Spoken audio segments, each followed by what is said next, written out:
Adam Troutman calls the game against the Eagles a measuring stick game. Is it really? We're going deep.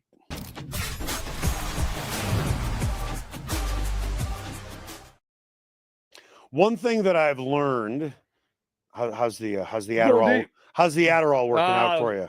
Strong. Strong? Quite strong. How do you take it? Do you crush it up like the kids? Nice. One thing I've noticed in all the years I've been doing this is players don't like to say the words must win. They don't? Well, like you're a good example, right? Right. Every game's a must win. Yeah. Right? Measuring stick game. They don't like to use that phrase, but Adam Troutman did about the game against the Eagles, saying this is a measuring stick type of game.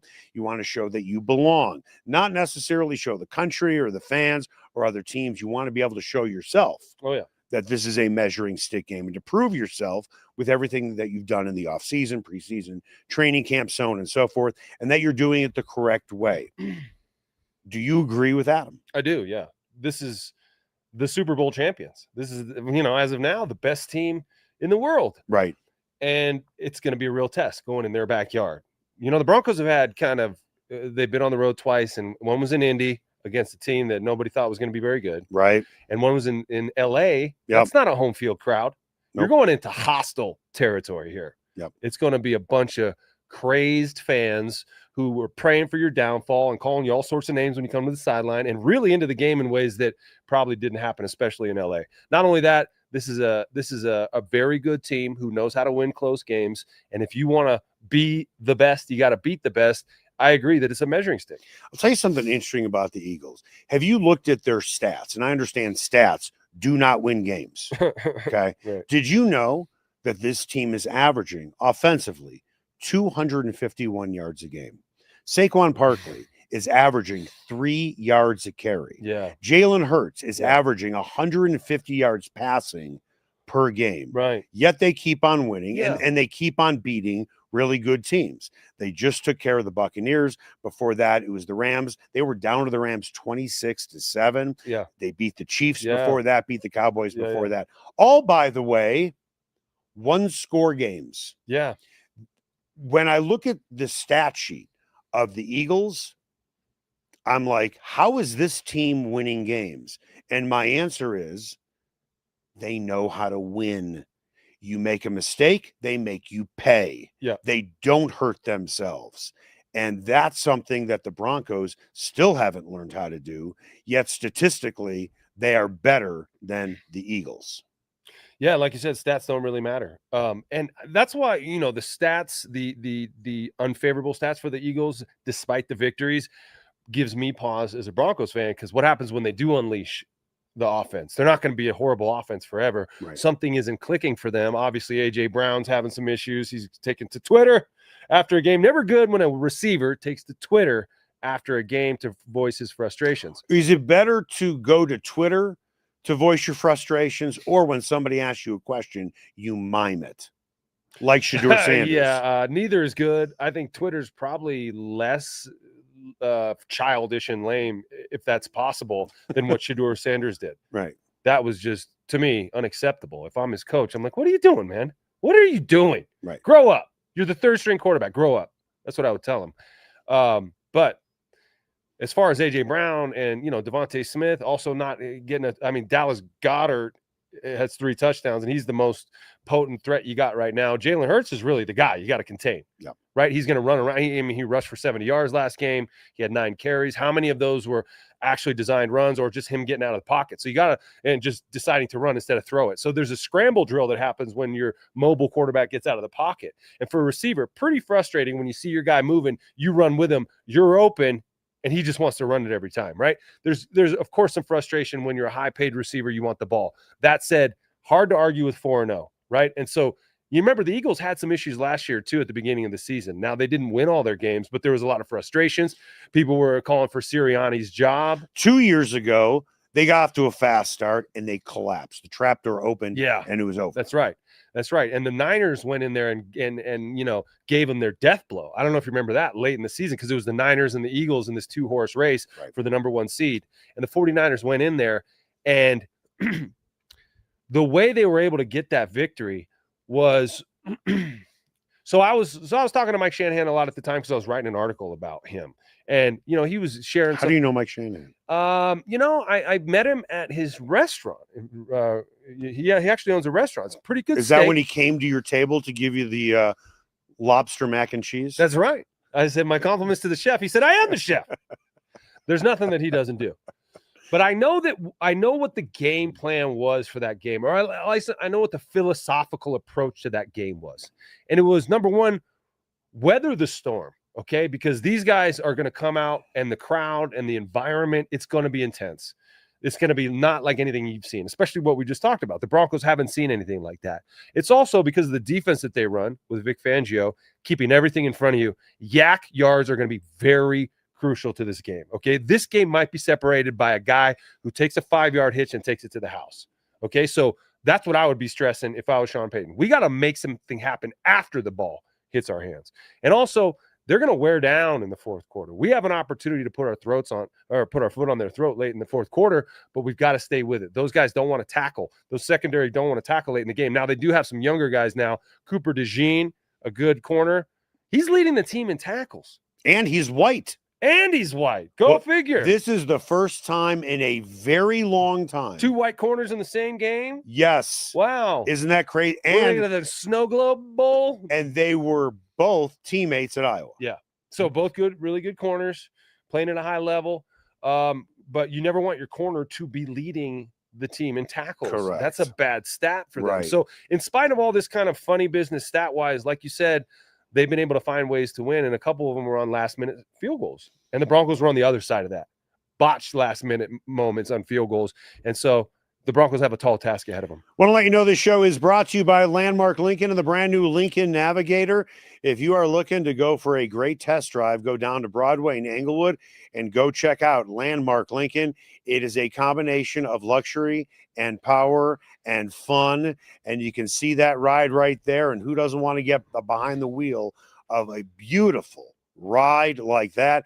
Head on down to Landmark Lincoln.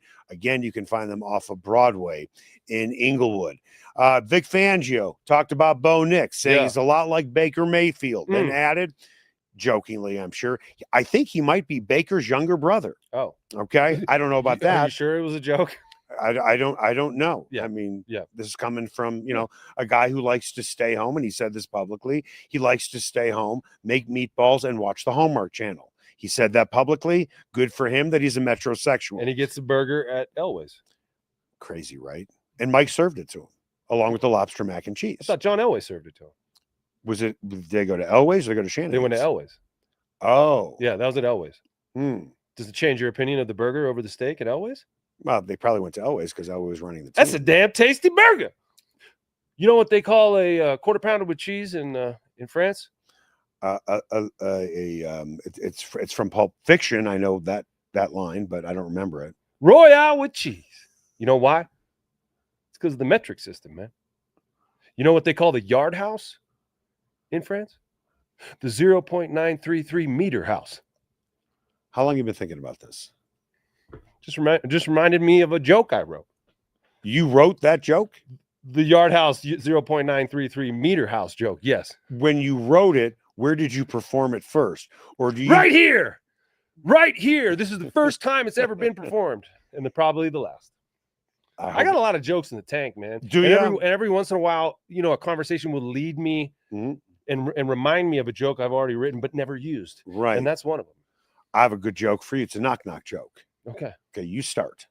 Knock, knock. Who's there? Your mom? Your mom who? Oh, just a second, Mom. I'm coming out. Is that what you did? Oh, nothing. I'm coming.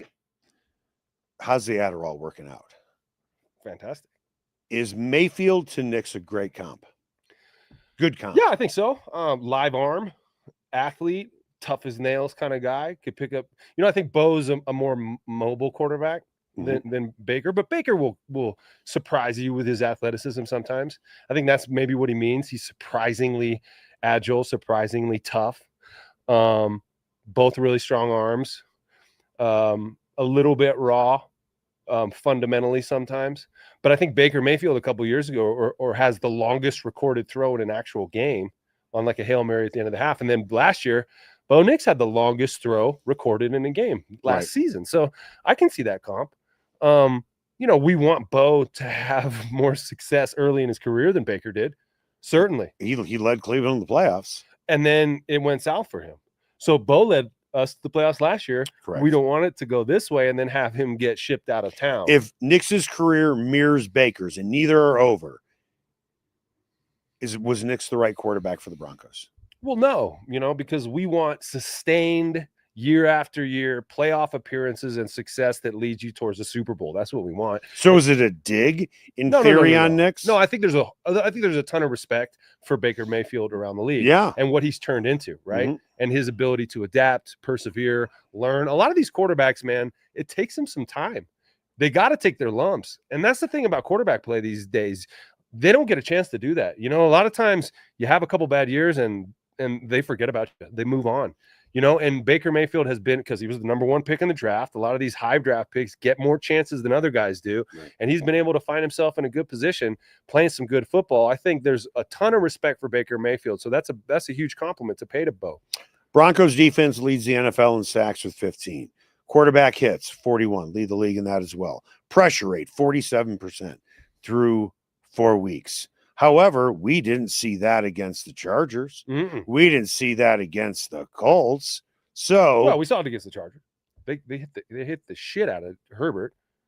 Well, they still got like 29 first downs. No, I know, but they sacked him 5 times, hit him like 30. I don't know how many. They still moved the ball. Yeah, and they scored did. and all that stuff. Yeah. So the Broncos were good in that game, yeah. But at the end of the day, they certainly were not good enough. Right. So which defense are we getting?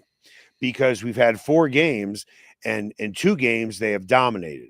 I don't want to say their numbers are inflated because they played the Titans and they played the Bengals. Yeah. But truthfully, those numbers are there because of those games. Yeah. Those numbers wouldn't be anywhere close to that if it was the Colts and the Chargers. Yeah, and you're going to have those sort of dips and valleys and peaks and valleys, not dips and valleys. It's right. the same thing. Right. Well, what that is simply put is they're inconsistent. They can be great. Yeah. Well, it's a quarter pole. It's only 4 games. Absolutely right. So I think the water is going to find its level with them as the season goes on. But I do see them having a performance more similar. Well, I think it's going to be in the middle. I mean, this is a really good team they're playing, but their offense isn't playing that great, right? So I think this is a great opportunity for their defense. But they're playing a quarterback that they haven't, Justin Herbert, he's playing well, but he ain't moving around like Jalen Hurts. Right. Danny Dimes is playing well, but he ain't Jalen Hurts. I mean, Jalen Hurts has a really uncanny ability to pick up yardage, get the first down, and not get hit. And so to me, if I'm Vance Joseph, I'm trying to get this guy on the ground. We got to rough him up. The quarterback must go down, and he must go down hard. Right?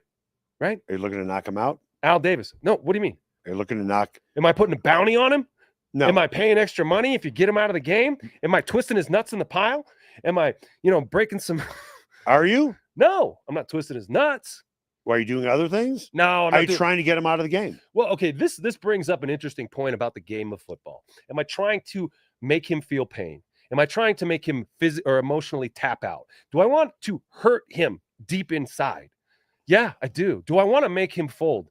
Do I want him to feel like, ow, stop? Yeah, sure. But I don't want to, do anything cheap. I'm not going to go at his ankles. I'm not going to try to snap his knee. I'm not going to gouge out his eyeballs. But we are, within the rules of the game, going to try to hunt this motherfucker down and hurt him. And the thing about a running quarterback is he presents himself as a runner, so there are opportunities to do that. The refs want to protect the quarterbacks inside the pocket. Once you leave the pocket and you're a running type of quarterback, right? It becomes a more dangerous proposition. And if I'm a defensive coach with this team, we got to get him dirty. We got to put it on him. If he's going to run on us, we're going to make him pay for it. Who's the spy on him? Or is it a rotating thing? Who would you put on him? I don't know. There better be somebody. Well, yeah, of course. I mean, it depends on your coverage. I mean, it depends on what you're doing defensively. It'll be different guys. I mean, probably, obviously a linebacker or a defensive But back. Is there one guy who has enough speed and enough physicality to track Jalen Hurts? Because if you aren't spying him, he's going to eat you up on the ground. Well, speed and physicality. I mean, Would it be a Cooper? Would it be a no, Benito? no, Okay. absolutely not. Those guys aren't. Dre Greenlaw's not playing. Yeah, those guys aren't. Is it going to be sideline- Singleton? Yeah, Singleton's probably. It's more of a middle kind of player than an edge player. I mean, you're not going to probably have an edge player spying on him. It's some guy who can be in the middle and go either way with him, right? And so it's not far be it from me to tell Vance Joseph what to do, but what about Hufanga? Yeah, that's what I'm saying. It could be a hard-hitting defensive back who can come down in the box and put eyes on him. I mean, they have a deep secondary. You got Jahdae Barron. You can put him in nickel dime situations, and we've been told he can play safety. So if you want to move one of those safeties, Brandon Jones might be a good guy for that too. Right. Because I think he's probably a little bit better sideline to sideline than Hufanga. Hufanga's a downhill hitter, right? Yep. Brandon Jones might be a guy who can keep eyes on him and go sideline to sideline with him. And then you could maybe put Jahdae Barron. Is that the key to the game for the Broncos defense? Stopping, absolutely. Containing Jalen Hurts is the key to the game. And there's different ways. Do you dare him to throw? Averaging 150 yards a game with those weapons, with Smith and with Goddard and the Brown they have, right? Yeah, I wouldn't just dare him. I'd double dog dare him to throw. So what does that look like? Yeah, it means keep it.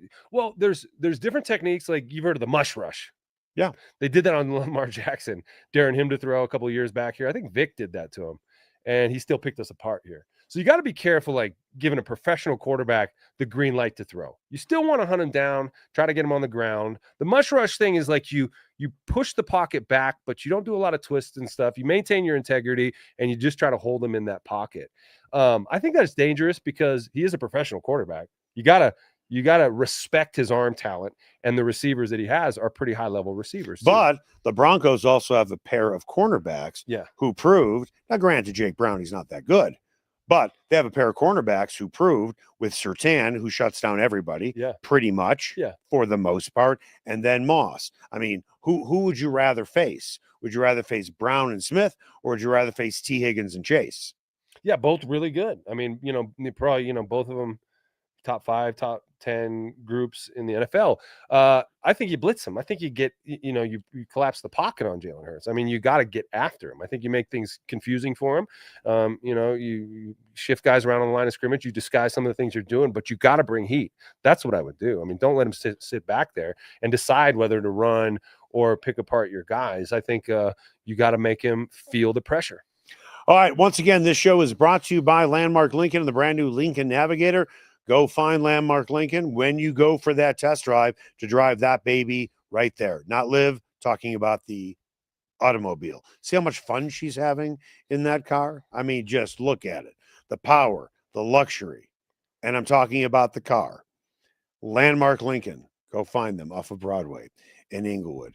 I'd be remiss if we didn't talk about Shedeur Sanders. Oh, Shedeur. Here's the thing. This is what, first of all, I will start by saying this about Shedeur Sanders. There isn't a team in the league, NFL, CFL, NFL Europe, Pop Warner. You do not want your third string quarterback going viral. And that's what he did again. That, to me, I could be wrong, premeditated. He knew exactly what he was going to do. But shame on Broncos PR, a bunch of clowns who are allowing Shedeur Sanders to even be interviewed. Browns PR? Yes. You said Broncos. Well, Broncos PR is great. Yeah, they're not doing that. They would not allow it. Right. Okay. Yeah. But apparently in the Browns organization, you can interview the third string quarterback. Yeah. It's stupid. Yeah. And you're really setting up Shedeur because something's going to happen. Yeah. He's either going to yell at Tony Grossi not yell at him. It wasn't a confrontation, but he's going to say something like, "How come you're not nice to me?" And then he, right. And then he says, just by miming it and lip syncing it, nothing. I understand what Rex Ryan said. He said exactly what I said and what a lot of people have been saying. But the truth is, Shedeur knew exactly what he was doing. My question for you is, should the Browns have kept Shedeur Sanders as the number 3 quarterback on the depth chart? Yeah, man. I mean, I think that it's, to me, more trouble than he's worth for that organization right now. Just like you said it well, your third string quarterback should not be doing interviews. And if he is, there's a problem there. And the organization is operating on this like Hollywood sort of like philosophy that any press is good press for us. At least they're talking about us, right? Right. At least the Browns are in the news. Well, they're in the news because you have a dissenting, shit-stirring third-string quarterback who sees himself as Tom Brady and that cannot help himself. And I think that the respectful thing of his teammates and Dylan Gabriel, who's getting his first career start, would have been to, if he had to give that interview, then talk about how excited he was for Dylan Gabriel, how he's ready if his number were to be called, but he's just excited to watch it. Whatever it is. I mean, say the right thing. You know what the right thing is. Part of being an NFL quarterback is being able to handle those moments. And so if I'm, Kevin Stefanski or some of his coaches who are maybe considering Shedeur for that role, I just said, you know what? Fuck that. He's not ready. He's not ready for that because he's not ready because he's still third on the depth chart. But not only that, maybe they are interested or intrigued by his on-field ability and they want to maybe see, maybe he's next in line. Maybe if Dylan Gabriel sucks for 4 games, it's going to be Shedeur. But how's Shedeur going to handle those moments after a tough loss? How's he going to handle the podium when he is a starter? How's he going to handle it when he is in the limelight? Is it going to be like it was at CU again? Is it going to be more of the same? I think that should give organizations pause. And I think he should, pause himself and think about the image he's putting out there. You are not in the locker room, so you don't know what goes on day to day, but you know enough about him considering he played at CU. You have seen clips of him, and I'm sure you have talked to people as well. Would you want Shedeur Sanders as a teammate? So from what I've heard about him as a teammate, he's a good teammate. He works hard, has a good attitude, comes to work with a smile, but also prepares and works hard on the field. And I think that's all you can ask for in a teammate. But he's very aware of the media narrative, and he's very aware of that side of it. And there are people who are great teammates, but then on the other side of it, manipulate the media in a way that allows them to be part of the story. And I think that, if I was in that locker room with him and I was a veteran, I'd pull him aside and be like, what are you doing, man? And I imagine there are some guys who are. Shelby Harris is in that locker room. It's not working. What? Well, no. I mean, I'm saying after that, like, hey, man, you're not doing yourself any favors. You're not doing us any favors. You're not doing Dylan any favors. We're trying to win as a team, man. Like, we need to be together in this thing. And creating a farce out of it or some kind of spectacle over it and basically insinuating that I can't say the things I really want to say, so I'm going to pretend to pantomime this thing. I think it's pretty immature. And really, it's about that. It's about maturity. Do you want a mature quarterback to be able to handle the leadership role of a team and not turn things into a kind of a look at me moment? I have friends who've been in the media in Cleveland for a long time, and they told me out in Cleveland right now, the support for Shedeur Sanders is divided by race. It's unfortunate, but it is true. But then you look at Michael Irvin popping off. Now, he's good friends with Dion. I get it. Stephen A. Smith popping off. RG3 popping off. Unbridled support for Shedeur Sanders. Things like he should be the number 2 quarterback. He should be the quarterback. The Browns are doing him dirty. He should get out of there. All of that said, is race involved in this? Of course it is, man. You know that. I mean, you had a criticism of Shedeur, the player, a couple months ago, and we clipped it and put it online, and the people came at you with racial stereotypes. I'm a white nationalist. Insults, and yeah, we're gonna clip that and put that out. It became a race. It's racially divided. It has been from the start, and like, he's played into that a little bit. Coach Prime has played into that a little bit. He's talked about how people don't want to see an unapologetic black man being himself. And so why is that? Why has it turned into a racial conversation? It's not as much in CU anymore, but when Coach Prime first got here and they had that first win against TCU, it became like this, you believe me now? Right. Do you believe me now? Right. And then it became this racial thing because anytime you criticize Shedeur, there's an online avalanche that is racially sort of tinged and comes at you and calls you names based on the color of your skin. Why doesn't Lamar Jackson do that? Why doesn't Patrick Mahomes do that? Why doesn't Dak Prescott do that? Why don't other black quarterbacks do that? Yet a third stringer in Cleveland, in theory, doesn't do that. But there's so many supporters of his that happen to be black are making it about race. I think it's an internet thing, man. The internet is about culture, identity, politics. It's about dividing. It's about splitting you up into camps and going to war with each other. It's about who can best each other in these really kind of gross conversations online that really divide us up. That's why our country's so fucking divided right now, because of the goddamn internet and conversations like that, where people are split up based on the color of their skin, their gender identity, their religious views. But why does it happen with Shador and no other black quarterbacks in the league? Because of this was fostered and matriculated at CU. It's been allowed to fester there, or at least that's where it was festered and started and became this sort of either you're with us or you're against us, right? Would you call it a cult? Well, that cult has dissipated in its strength. It was a cult, and the product on the field has diminished, and therefore the cult's power is also diminishing, because until you started losing more football games than you were winning, you could say, we're gonna be great.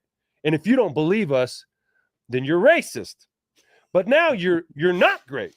You're not winning. Your football team ain't good. And so it ain't about race, because you got black guys and white guys on that team, and you played against a team full of other black guys and white guys. This is not about race. It's about sports. It's about the product on the field. Who wins? Who wins? I know the refs aren't calling, flags and penalties based on the color of your skin. It's the rules of the game. It's the ultimate proving ground. If you can't win, you're not good. And so that is what is diminishing the power of the cult. And so Shador, now he's away from that cult. He's in the NFL. It's a real meritocracy now. What are you going to do on the field? That's the only thing to me that matters. This is so incredibly, eerily similar to Tim Tebow when he was fighting it out with Kyle Orton. But that narrative was, oh, you hate Christians. Yeah. You hate Christians. Yeah. Well. Yeah. And now you hate black people. Well, meanwhile, what people don't know about an NFL team in the locker room right before they step out on the field is they all kneel in prayer, hold hands, and do the Lord's Prayer before they go out there. Not just Tim Tebow. Even guys like me, holding hands with my brothers, reciting what I remembered of the Lord's Prayer. Our Father. What you remember? Well, I actually learned it in the NFL. Because did you believe what you were saying? Do I believe in God? No, absolutely. That's not what I was asking. I'm saying if you didn't recite the Lord's Prayer before you played for the Broncos, it was a brotherhood thing, and it was a unity thing and a powerful thing, summoning the spirit of this pursuit of the divinity that's going to bring us together on our mission and send us out onto the field in battle and hopefully protect us, because it was a very violent thing. And we believed ourselves to be fated to be out there, right? Our destiny was something that we believed was special and that we needed to summon that moment of clarity for. Okay. And that's fine. But it's not just Tim Tebow who took the knee. He did it out on the field so everyone could see him. Right. But everyone has a relationship with God and the Almighty, and maybe it's Jesus, maybe it's something else. But if you make a show of it or you point the finger, then it makes you then that's when the identity politics comes in. But sports shouldn't be about that. Who wins on Sunday, the Eagles or the Broncos? Well, I'm gonna have to pray about it, and I'll get back to you. Well, you should have prayed harder before that AFC Championship game against the Steelers. Yeah.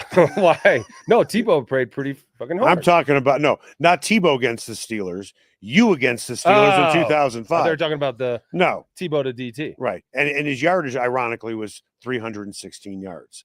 I believe that's I think 316. Oh, wow. Was it? Yeah.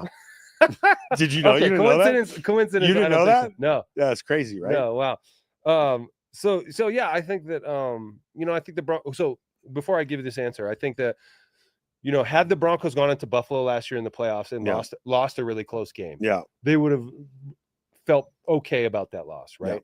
Even though they lost the playoff game, they got blown out. They learned about what they had to do. They're going to go into Philly's backyard and learn about what it takes to be one of these special teams against a team that really isn't playing great football. Well, who is playing great football? Well, right now? no, but they're 4-0. Oh, yeah. They've won 4 games, all one-score games. They are playing a team that is conditioned to win close games. Right. They are conditioned to make you pay dearly for your mistakes. They perform when they have to. Yeah. But through the course of a 60-minute game, they have not been great on both sides of the ball. Yeah. It's just when they need a play, they get it. Yeah, it's almost like, Mike Tyson's Punch Out, you played it, right? Yes, I told you. I got up to Mike Tyson. Right. And you lost to Mike Tyson. I never lost to Mike Tyson. Mike Tyson tried to put his head through the television set and bite off my ear. Oh. And he said, I want to eat your children. Oh, okay. And I said, that's just not going to happen. Okay. So it's almost like fighting Glass Joe last week. And then now you're going to go fight Mike Tyson. Right. It was really easy to whoop the shit out of Glass Joe. Now you're going to step in the ring with Mike Tyson, and 7 seconds in, you're going to realize you got a different opponent here. Right. The Broncos are going to have to bring a lot more than they brought at all this year, but I think they have that in them to do that. They're going to learn a lot about themselves and what it takes to beat the best team in the league. I think they're going to lose a close game in Philly. Is that a moral victory? It is, to me. Obviously, when you played, did you believe in moral victories? No, but I don't play anymore. I'm talking about. So why? No, that's actually. I'm talking about the team that's being built here. I understand that, but why didn't you believe in moral victories as a player? Well, but now in the media, you do, or as a guy just watching football, you do. Well, because in the media, I think we're analyzing the trajectory of a team in a different way than you are when you're a player. Ultimately, as a player, the wins and losses are really all that matter when it comes to your fate in that season, right? Like you either make the playoffs or you don't. You win that playoff game or you don't, and then you go home. But I think this is a young team with a young quarterback and some young players, and Sean Payton's only, been here 3 years. And so this is what we want this team to be doing, right? And so if they go toe to toe with the world champs and almost come out with a victory, now I think they could win this game. You're asking me what I think will happen. What I think could happen is the Broncos could go win this game. I do think they can, but I think that I think that they might lose a close one, but that they'll feel pretty good about it, because it was like last year against the Chiefs, right? At Arrowhead, they feel like they should have won that game. Now they have confidence going against the Chiefs. They think they can dethrone the Chiefs. And I think that a similar thing is going to happen this week against the Eagles. Can we please lose the narrative that this is a young team? Let's go through the rosters. Hufanga young? No. Jones young? No. Zach Allen young? No. DJ Jones young? No. Cooper's not young. Nick Benito is. Nobody on the Cooper's offense. Pretty young. Benito's pretty young. They're 3 years in. I mean, No, they're the first. Cooper's on his 4. second contract. Yeah, he's 4 years. He's not a young player. No, he's not Okay, young, nobody on the offensive line is young. Bo Nix is. They have some young wide receivers. J.K. Dobbins isn't young. Their kicker isn't young. It's a Their false. puncher's young. R.J. Harvey's young. It's a. Troy Franklin's they're young. barely. Pat Bryant's young. I told you they have some young wide receivers. Okay, the majority of the team, 90% of their starters, are over the age of 25. I guess here's what I mean. And I'm even including Bo Nix, but Bo Nix is only in his second year. Here's what I mean. This is not a young team. Okay. The narrative is bullshit. Okay. Go through the roster. Let's go through it. Let's talk. I just did. Hufanga, Jones, DJ kidding. Jones, John Franklin Myers, Nick Benito is not young necessarily, but I wouldn't call him an older player. Cooper's been there for a while, right? Riley Moss is a little bit young. We can go through the whole roster. 80 to 90% of that roster is over the age of 25. That's not a young team. What I mean by young is inexperienced in big games. That's what I mean. There we go. Okay, that's what I mean when I say that. I don't mean that. Then they're like, come out and say it, Jackson. I don't. Do I have to spell it all out for you, Goodman? No, I'm not here to interpret what you think. Why not? I don't know you what don't have a brain between those big ears. I don't want to know what's going on in your brain. You don't. And we will end the show with this. Everybody has a plan until they get punched in the face by me. Oh, okay. That's going to do it. Nate, Eric, we will talk to you on Monday.